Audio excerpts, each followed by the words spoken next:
गेल्या 2-3 दिवसापासून अवकाळी पाऊस जो राज्यामध्ये सुरू आहे त्या बाबतीतली राज्य सरकारची आणि माननीय मुख्यमंत्री महोदयांची भूमिका ही महाराष्ट्रातल्या जनतेसमोर आली पाहिजे या दृष्टीनं काही महत्त्वाचे मुद्दे मी आपल्यासमोर ठेवतोय।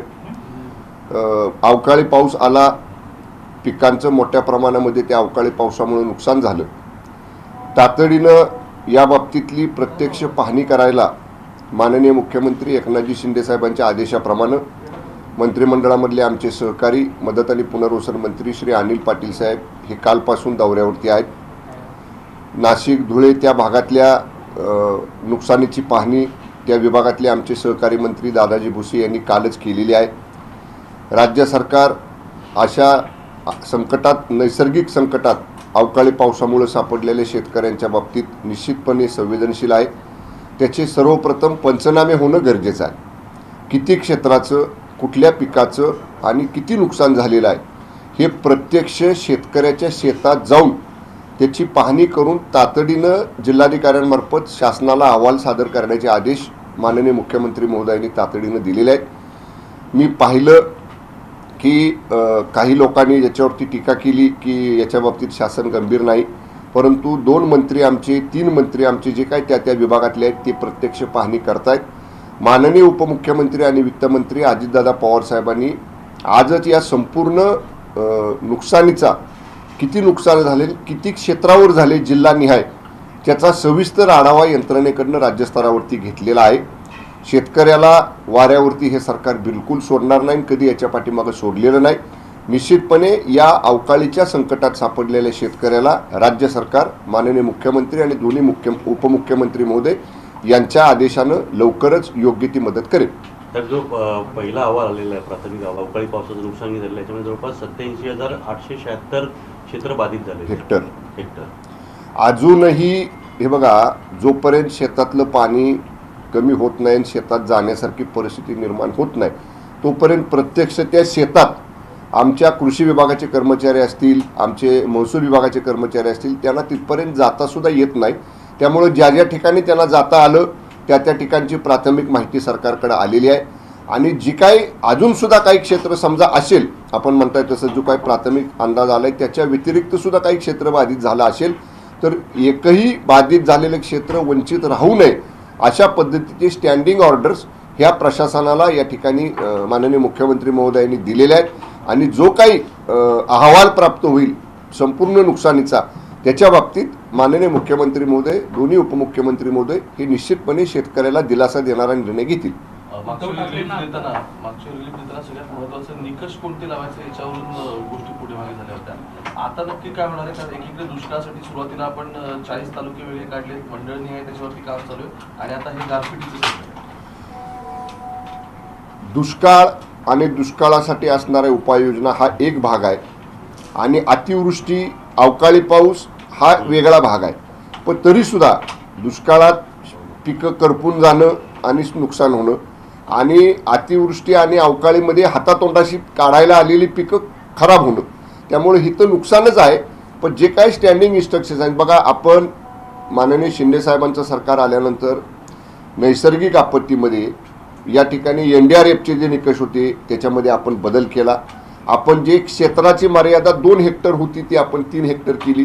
ह्या स्टँडिंग इन्स्ट्रक्शन्स, ह्या स्टँडिंग आपण शिंदे साहेबांचं सरकार आल्यानंतर हे बदल केलेला आहे। मला एकच राज्यातल्या जनतेला विनंती करायची आहे की एकदा संपूर्ण आकडेवारी जिल्हानिहाय, मी तर म्हणेन तालुकानिहाय जी काय आकडेवारी राज्य सरकारसमोर येणार आहे ती एकदा आल्यानंतर मी एवढंच आपल्याला सांगेन राज्य सरकारची भूमिका म्हणून की कोणत्याही शेतकऱ्याला या मदतीपासून किंवा या नुकसानीतनं मदत करण्यापासून वंचित ठेवलं जाणार नाही। उद्धव ठाकरेंची नुकतीच एक पत्रकार परिषद पार पडली आणि त्यांना मुख्यमंत्र्यांवर टीका करताना म्हटले, महाराष्ट्र उघडा पडलाय, गारपीट झाली आहे, शेतकरी वाताहत झाली शेतकऱ्यांची आणि तुम्ही तेलंगणात प्रचाराला जाता, लाज वाटत नाही का? आणि मग स्वतःच्या पंचतारांची शेतीबाबत तुम्ही सांगत बसता। त्यांनी असे शब्द वापरले की जो माणूस आपलं राज्य सोडून दुसऱ्या राज्यात दुसऱ्या पक्षाच्या प्रचाराला जातो तो माणूस सत्तेवर बसायच्या लायकीचं नाही, नालायक असा शब्द त्यांनी वापरला। अशा पद्धतीचा शब्दप्रयोग कोण करतं? ज्यांचं अवस्था अशी होते, सहनही होत नाही आणि सांगताही येत नाही, अशी अवस्था माननीय उद्धव ठाकरे साहेबांची झालेली आहे. त्यांच्या काळात सुद्धा संकटं आली, त्यांच्या काळात सुद्धा शेतकऱ्याचं नुकसान झालं, पण NDRFच्या दुप्पट मदत द्यायची. 2 हेक्टरचं क्षेत्र मर्यादा 3 हेक्टर करायचा निर्णय माननीय उद्धवजी ठाकरे साहेब मुख्यमंत्री असताना का घेतला नाही, याचं जर उत्तर द्या ना मला आधी. जी व्यक्ती शिंदेसाहेबांच्यासारखी शेतकऱ्याच्या बाबतीतला निर्णय हा NDRFच्या निकषापेक्षा दुप्पट आपण मर्यादा केली, 2 हेक्टरचं 3 हेक्टर केलं. म्हणजे हे जे शिंदेसाहेब चांगलं करतायत, शिंदेसाहेबांच्या नेतृत्वाखालच्या मंत्रिमंडळातले 3 मंत्री मान्य मुख्यमंत्र्यांच्या आदेशानं फील्डवर पाहणी करतायत.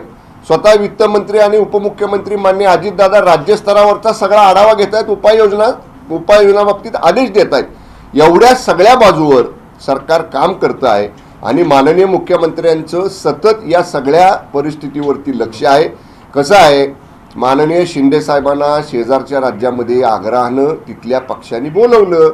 महायुती आमची आहे, महायुतीमध्ये आमचा एक घटक पक्ष आहे आणि महायुतीतल्या तिथल्या नेत्यांनी, तिथल्या पक्षाच्या पदाधिकाऱ्यांनी माननीय मुख्यमंत्री एकनाथजी शिंदेसाहेब, उपमुख्यमंत्री फडणवीस साहेब तिथे यावेत, त्याच्यामुळं गेलेले आहेत, एका दिवसासाठी गेलेत. पण माननीय उद्धव ठाकरे साहेबांना मला नम्रपणानं विचारायचं आहे, जेव्हा तुम्ही मुख्यमंत्री असताना कोकणात अशा पद्धतीची अतिवृष्टी झाली, अवकाळी पाऊस आला, पिकांचं नुकसान झालं, त्यावेळी किती दिवसानंतर तुम्ही गेला तिथं पाहणी करायला? त्यावेळी सुद्धा तुमचे मंत्रीच अगोदर त्या ठिकाणी गेले होते, तुमचे स्थानिक आमदारच त्या ठिकाणी गेले होते. असं नाही की आज अतिवृष्टी झाली तात्काळ उद्धव ठाकरे साहेब गेले. आज सुद्धा मी मगाशी ऐकलं, आता 5-6 जिल्ह्यात नुकसान झाले विदर्भामध्ये, मराठवाड्यामध्ये, आणि काय सांगतायत, 1 दिवसाचा दौरा माननीय उद्धव ठाकरे साहेब नुकसानीची पाहणी करायचा करणार. आता 4-4, 5-5 जिल्ह्यात 1 दिवसात काय पाहणी करणार उद्धव ठाकरे साहेब? त्यामुळं आधी आपण स्वतःचं बघा, स्वतःचं ठेवायचं झाकून आणि दुसऱ्याचं बघायचं वाकून. हे तुमचे जे सल्लागार आहेत साहेब तुम्हाला सांगणार आहेत, त्यांचं ऐकून फारसं तुम्ही म्हणजे त्यांचं फारसं ऐकू नये, कारण जे तुम्हाला सांगतायत त्यांच्यामुळंच ही अवस्था पक्षाची आज झालेली. मी लहान आहे, आपल्याला बोलण्या एवढा मी मोठा नाही, परंतु जेव्हा आमचे नेते माननीय शिंदेसाहेबांच्या बद्दल तुम्ही अशा पद्धतीचा शब्द वापरता की जो आम्ही बोलू सुद्धा शकत नाही, त्यामुळे साहजिकच शिंदेसाहेबांचा एक सहकारी म्हणून त्यांच्याबद्दल असा शब्द तुम्ही वापरला तर तुमच्याबद्दल तेवढ्याच तीव्रतेनं आम्हाला सुद्धा बोलावं लागेल, हे नाईलाज म्हणून मला या ठिकाणी सांगावं लागते. ओके, नाही पहिला मराठी संपू दे, मग पहिलं मंत्र्यांच्या वतीनं 3 मंत्री फील्डवर आहेत. माननीय उपमुख्यमंत्री आणि वित्तमंत्री मान्य अजितदादा स्वतः त्याचा आढावा घेत आहेत आणि एका दिवसासाठी CM साहेब गेले. तो CM साहेब आज संध्याकाळी आल्यानंतर ह्या सगळ्या गोष्टीचा आढावा घेणार आहे ना. आणि मी एवढंच सांगतो, माननीय मुख्यमंत्री एकनाथजी शिंदे साहेबांची मागची 1.5-2 वर्षाची कामाची पद्धत बघितली तर शेतकऱ्याच्या मदतीला धावून जाणारा नेता महाराष्ट्रात कोण असेल तर ते माननीय शिंदे साहेब आहेत. हे शेतकऱ्यांनी त्याचा अनुभव घेतलेला आहे ह्या 1.5 वर्षामध्ये. त्यामुळं केवळ 4 भिंतीच्या आत बसायचं, माध्यमांसमोर काहीतरी बोलायचं, 4-5 जिल्ह्यांचा दौरा 1 दिवसाचा करतो म्हणायचं आणि मग परत प्रत्यक्ष काही करायचं नाही, अशी भूमिका शिंदे साहेबांची नाही. माननीय शिंदे साहेब हे सतत अडचणीत सापडलेल्या शेतकऱ्याच्या पाठीशी उभा राहणारा नेता म्हणूनच महाराष्ट्रातल्या शेतकऱ्यांनी शिंदे साहेबांचं काम हे निश्चितपणानं त्यांच्या पाठीशी राहिलेले आहेत. उद्धव ठाकरे म्हणतात की तिकडे प्रचार केला जातोय 450 मध्ये सिलेंडर दिला जाईल. कोण म्हणते? उद्धव ठाकरे असे म्हणतात की तिकडे प्रचार केला जातोय निवडणुकांमध्ये की 450 रुपयामध्ये सिलेंडर दिला, त्यामुळे महाराष्ट्रामध्ये ती परिस्थिती का नाही? दोन्ही सरकार असताना या बाबतीत केंद्र सरकारचा हा विषय आहे. केंद्र सरकार या बाबतीत योग्य वेळी योग्य निर्णय घेईल. पण मग समजा आपण 2.5 वर्ष मुख्यमंत्री होतात, आपण याच्या बाबतीतला काय निर्णय घेतला? आपण याच्या बाबतीतलं काय, आपण 2.5 वर्ष मुख्यमंत्री असताना राज्य सरकारनं त्यातला काय वाटा उचलून गृहिणींना काही सवलत देण्याचा प्रयत्न केला का? त्यामुळं आधी आपण काय केले 2.5 वर्षामध्ये ते बघा आणि मग इतर राज्यांची तुलना करा. एकनाथ शिंदे हे पाकिट पोहोचवणाऱ्यांपैकी होते, घरी नेणाऱ्यांपैकी नव्हते, असं विधान आहे ते नारायण राणे यांनी सिंधुदुर्गात बोलताना केलं.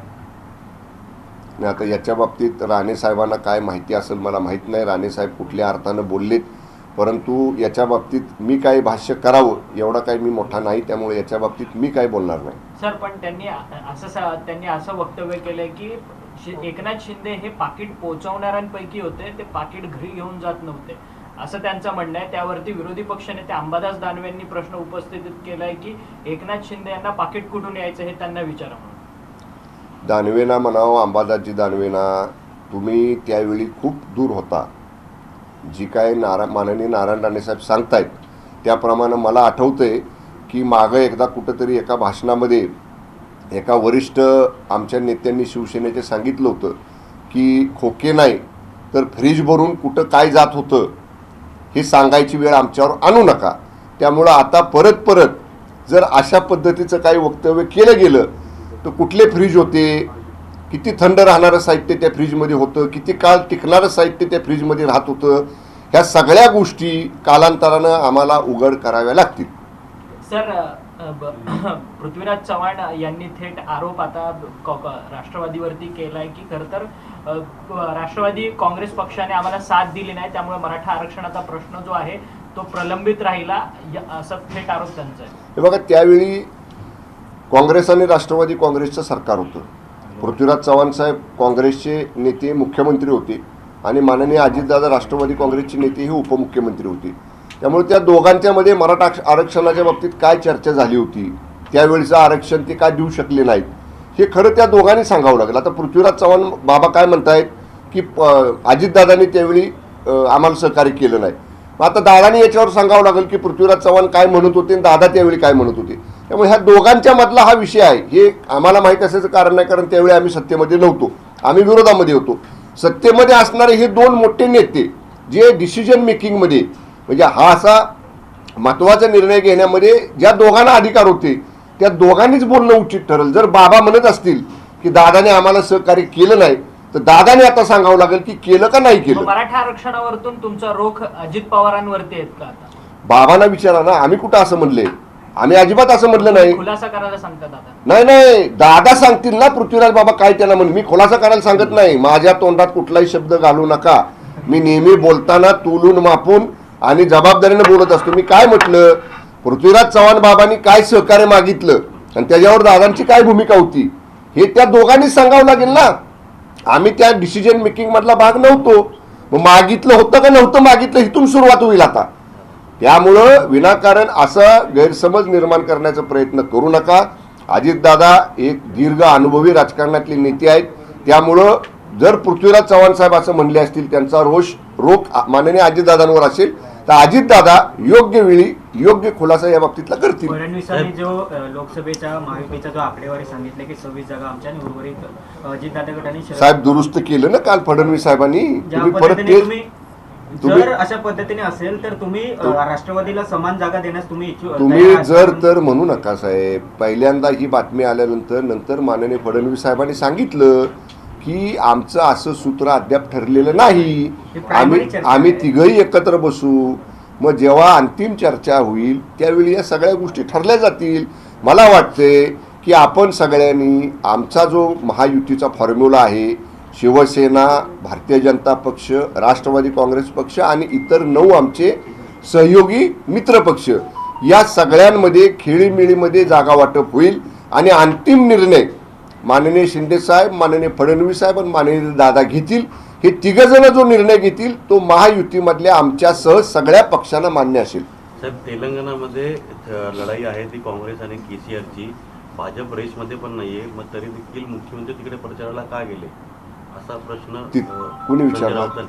संजय राऊतांना काय आता दुसरं कामच नसतंय. सकाळी 10 वाजले की तुम्ही माध्यम त्यांच्या घराजवळ जाता, त्यांच्या ऑफिसजवळ जाता, कॅमेरा लावले की त्यांना वाटतं चला आता नॅशनल मीडियावरती मला बोलायची संधी. त्यांना तिकडे बोलवलं शिंदे साहेबांना, फडणवीस साहेबांना.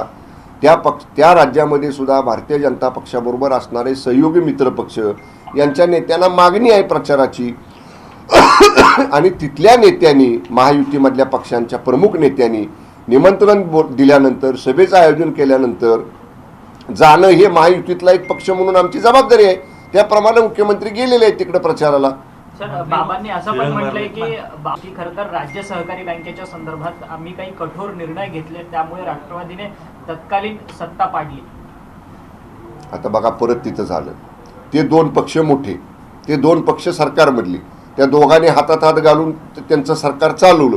आता राज्य सहकारी बँक असेल किंवा आणखीन काय असेल याच्या बाबतीत काय समजा मान्य मुख्यमंत्री म्हणून अधिकारामध्ये मान्य बाबांनी काय निर्णय घेतला आणि तो त्यांच्या सहयोगी पक्षाला पटला नसेल तर त्यांच्यातल्या गोष्टीचा काय निर्णय घेतला तो का त्यांच्या दुसऱ्या घटक सहकारी पक्षाला पटला नाही, हे म्हणून मी म्हणतो आमच्यासारख्या थर्ड पर्सननं जो त्या प्रक्रियेमध्ये आम्ही कुठंच नव्हतो, आम्ही विरोधी बाकावरती होतो. त्यामुळे सत्ताधारी दोन मोठ्या नेत्यांमध्ये काय झालं, कशावरनं मतभेद झाले, कशामुळं ती परिस्थिती आली, ह्या त्या दोघांपैकी कुणीतरी स्पष्ट केलं पाहिजे. त्यामुळे ज्यातली आम्हाला काय माहितीच नाही त्याच्या बाबतीत आम्ही अपुऱ्या माहितीनिशी बोलणं योग्य नाही. मावळ ज्या लोकसभेमध्ये पद्धतीनं मराठा आरक्षणाचा सध्या विशेष शिंदेची समिती तत्काळ पूर्ण बरखास्त करा अशा पद्धतीची छगन भुजबळांना मागणी केली. यातली महत्वाची बाब अशी आहे की त्यांच्या ज्या मागण्या आहेत त्यांना व्यासपीठावर येऊन मागाव्या लागतात, मांडाव्या लागतात. कुठंतरी मंत्रिमंडळ बैठकीमध्ये त्यांचं ऐकलं जात नाही किंवा समन्वय मंत्र्यांमध्ये नाही, त्यामुळे अशा पद्धतीची परिस्थिती निर्माण झाली का, असा सवाल सुप्रिया सुळेंना विचारला. काय सांगता? काल बघा याच्या बाबतीत मी सविस्तर माध्यमांच्या बरोबर साताऱ्यामध्ये बोललेलो आहे. वस्तुस्थिती अशी आहे, जस्टिस शिंदे समितीची स्थापना ही मंत्रिमंडळाच्या निर्णयानं झालेली आहे. त्या मंत्रिमंडळाच्या बैठकीमध्ये माननीय भुजबळ साहेब सुद्धा होते आणि असं बिलकुल आता मंत्रिमंडळातल्या चर्चा बाहेर सांगता येत नाहीत, परंतु एका विचारानं सगळ्या मंत्रिमंडळानं हा निर्णय घेतला. माननीय भुजबळ साहेबांचं म्हणणं काय आहे की निर्णय घेताना मराठवाड्यातल्या 9 जिल्ह्यांच्यासाठी ते जात म्हणजे कुणबी नोंदी शोधायची अशा पद्धतीचा निर्णय झाला, हे बरोबर आहे. पण ते म्हणतात आता इतर राज्यातल्या विभागांमध्ये का, महाराष्ट्र एक आहे, महसूल विभाग मराठवाड्याचा एक आहे, पश्चिम महाराष्ट्राचा एक आहे, कोकणाचा एक आहे, विदर्भाचा एक आहे, मुंबईचा एक आहे. या आता कुणबी नोंदी असतील तर मराठवाड्यात 9 जिल्ह्यांमध्ये कुणबी सर्टिफिकेट द्यायचे आणि कुणबी नोंदी असतील तर पश्चिम महाराष्ट्रात नाही द्यायचे. अशी दुगल भूमिका, दोन वेगवेगळ्या भूमिका, दोन वेगवेगळ्या विभागांसाठी एका राज्यातल्या ह्या नियमानं, कायद्यानं, घटनेनं आपल्याला घेता येत नाहीत. त्यामुळं मला एकच भुजबळ साहेबांना विनंती करायची आहे की उद्याच कदाचित आज असते आमची मंगळवारी कॅबिनेट, पण समजा उद्या कॅबिनेट असेल तर हे विषय हे व्यासपीठावर बोलण्यासारखे, सभेत बोलण्यासारखे नाहीत, माध्यमांसमोर जाऊन बोलण्यासारखे नाहीत. हे विषय केव्हाही माननीय मुख्यमंत्री आणि दोन्ही उपमुख्यमंत्र्यांच्या समोर मंत्रिमंडळातले सदस्य बोलू शकतात.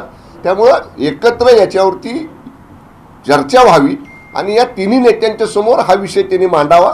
आम्ही आमची भूमिका मांडू, कारण शेवटी मी कालही सांगितलं, भुजबळ साहेब राज्यातल्या ओबीसींचं नेतृत्व जसं करतात, ते जसं ज्या समाजातनं येतात त्या समाजासाठी ते पोटतिडकीनं बोलत आहेत, तसं मंत्रिमंडळातले इतर सुद्धा मंत्री वेगवेगळ्या समाजाचं प्रतिनिधित्व करतायत. म्हणून मंत्रिमंडळामध्ये जातीय अशा पद्धतीचे काय गटतट निर्माण कधी झालेले नाहीत. आम्ही मंत्री म्हणून जेव्हा गोपनीयतेची शपथ घेतो तेव्हा सगळं राज्य आणि सर्व धर्मातल्या जातीतल्या लोकांना समान न्याय देण्याची शपथ आम्ही घेत असतो.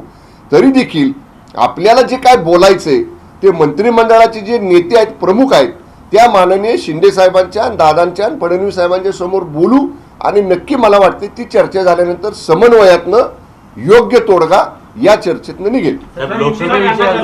मराठी संपू द्या. साहेब लोकसभेविषयी मात्र आपलेच श्रीरंग बारणे यांनी स्वतःहून असं जाहीर केलेलं आहे की मीच तिथला लोकसभेचा उमेदवार आहे, मुख्यमंत्र्यांनी जाहीर करण्याआधीच. नाही बरं का, बऱ्याच वेळा विद्यमान आमदार, विद्यमान खासदार प्रत्येकाला वाटत असतं की आपली सिटिंग आहे जागा, आपण आत्ता विद्यमान तिथं खासदार आहोत, आमदार आहोत, आम्हालाच तिकीट मिळावं.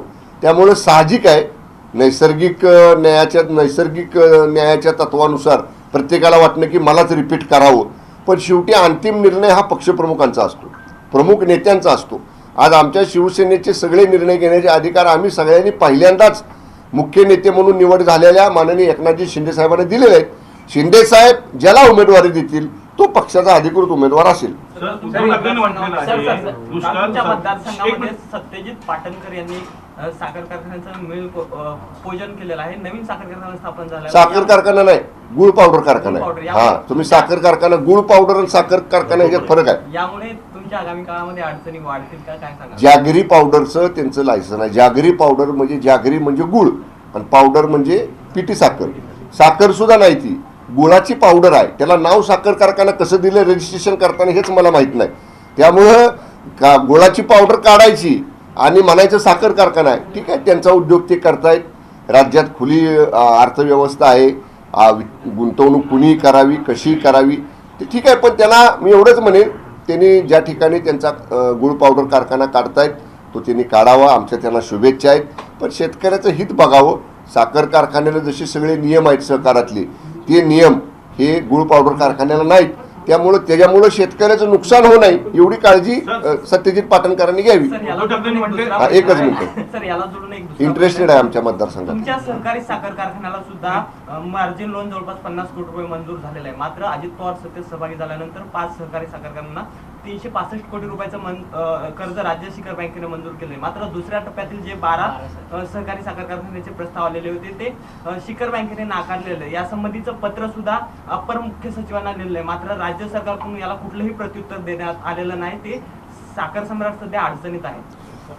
साखर कारखान्यांना मार्जिन मनी जो या ठिकाणी राज्य सरकार देत असते त्याचे काही निकष आहेत आणि त्याच्यात सगळ्यात पहिलाचा निकष काय आहे की याच्या पूर्वीची जी कर्ज एक तर थेट सरकारची घेतलेली आहेत किंवा सरकारच्या 100% हमीवरती बँकांकडनं घेतलेली आहेत.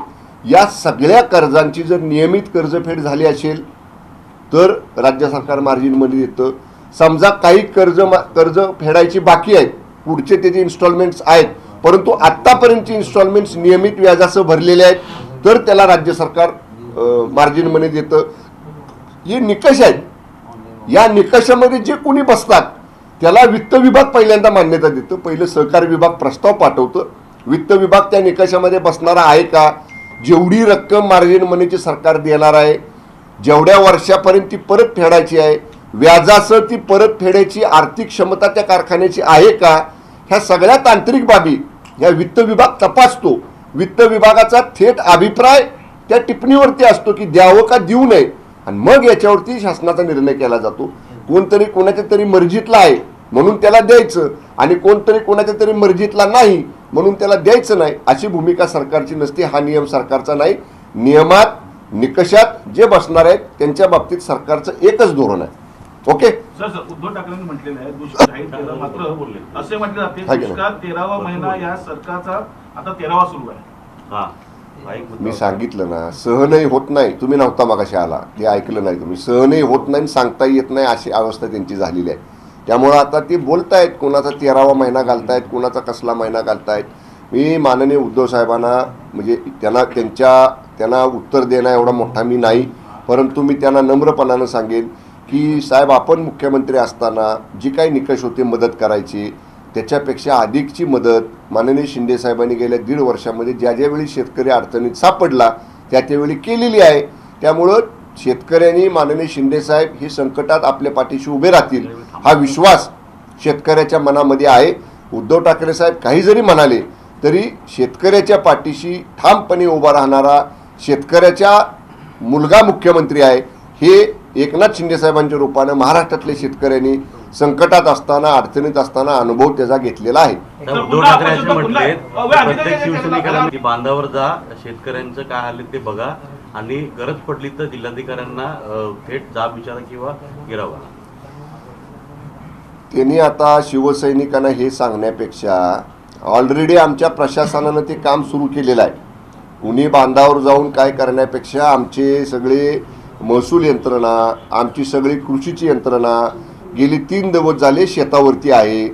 आपणच मागाशी मला सांगितलं की जवळपास 80,000 हेक्टरचं प्राथमिक अहवाल आला. आमच्याकडं प्राथमिक माहिती यायला सुरुवात झालेली आहे. आता जेव्हा सगळी प्रत्यक्ष फोटोसह माहिती येणार आणि मग माननीय उद्धव ठाकरे साहेबांच्या आदेशाची अंमलबजावणी होणार, काय त्याचा उपयोग आहे. सरकार काम करतंय, सरकार शेतकऱ्याच्या बाबतीत संवेदनशील आहे. सरकार निश्चितपणे माननीय मुख्यमंत्री आणि दोन्ही उपमुख्यमंत्र्यांच्या नेतृत्वाखाली अडचणीत सापडलेल्या शेतकऱ्याच्या पाठीशी ठामपणे आम्ही उभं राहू. लाल मातीतली कुस्ती म्हणजे